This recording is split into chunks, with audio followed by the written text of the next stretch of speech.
विनाश काले विपरीत बुद्धि, यानी कि जब मनुष्य का विनाश आता है तो सबसे पहले उसकी बुद्धि क्षीण हो जाती है, यानी उसकी बुद्धि भ्रष्ट हो जाती है। आज के इस वीडियो में मैं आपको एक ऐसी कहानी सुनाऊंगी जिसके बाद आपको वाकई में लगेगा कि हाँ, जब विनाश आता है तो वाकई में इंसान की बुद्धि भ्रष्ट हो जाती है। कहानी एक ऐसे राजा की है जिसके राज्य में धन धान्य की कमी नहीं होती। बचपन से ही राजा के बच्चों को बंदरों को पालने का शौक होता है। वो बंदर के बच्चों को अपने बच्चों की तरह राजा समझता था और अपने बच्चों को बंदरों के बच्चों के साथ खेलने देता था।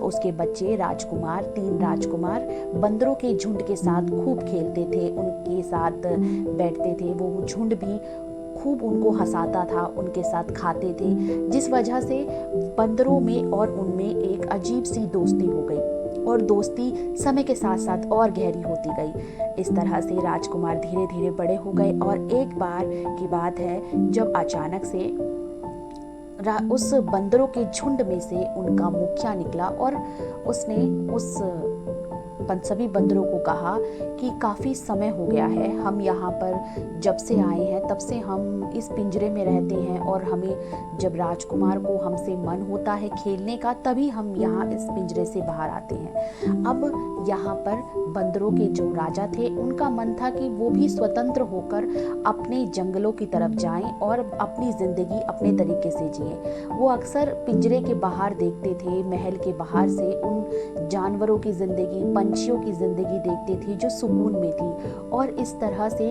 राजा यानी कि बंदरों के सरदार के मन में ये भावना हुई कि हमें भी आज़ादी चाहिए और हमें भी अच्छा ज़िंदगी चाहिए, हमें इस पिंजरे की ज़िंदगी से छुटकारा चाहिए।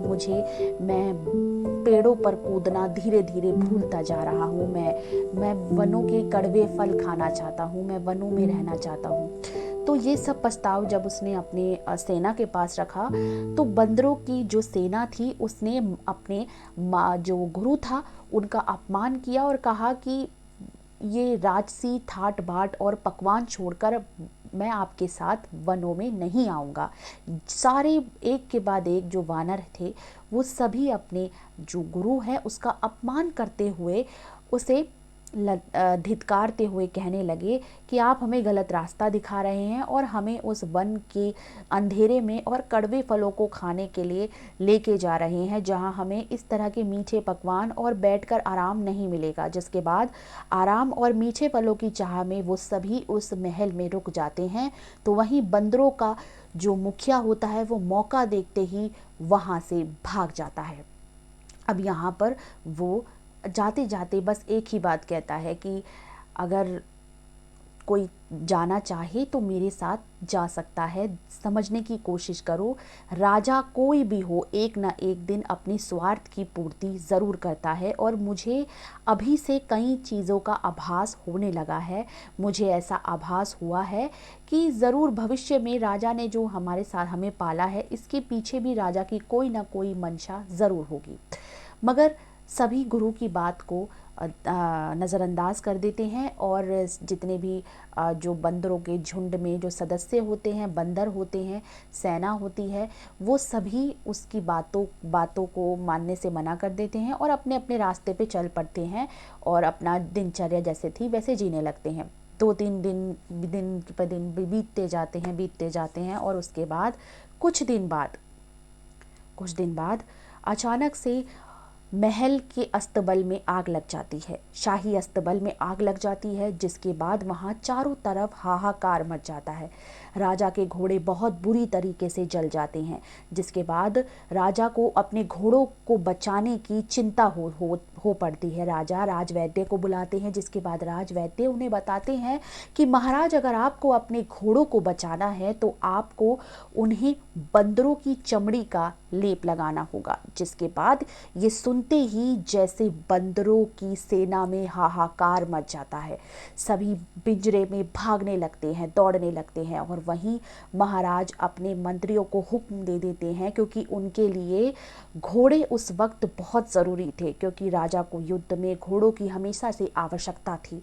इसलिए राजा बंदरों की सेना में हर एक बंदर का वध करने लगता है और बंदरों को उस वक्त अपनी गुरु की बात याद आती है कि उन्होंने बिल्कुल ठीक कहा था और हमने उनका कहना नहीं माना और उनका अपमान किया। तो यहाँ पर उन्हें एक बात और समझ आती है कि जब विनाश आता है तो मनुष्य की बुद्धि क्षीण हो जाती है।